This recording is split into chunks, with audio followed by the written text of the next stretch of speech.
जगत मालिक आजी जरे पड़ी आसी ब्रह्मगिरी श्रीक्षेत्र छाड़ी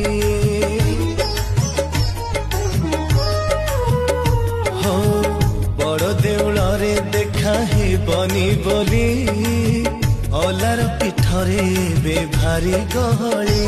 भक्त गहली देखी मन लाखी जाऊची लक्षे पर जामिनी जड़े राजा बसी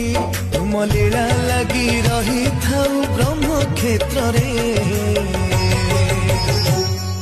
रही जाओ जगन्नाथ ब्रह्मगिरी रे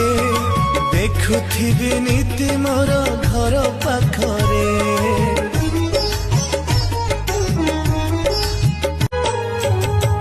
जगत मालिक आजी जरे पड़ी।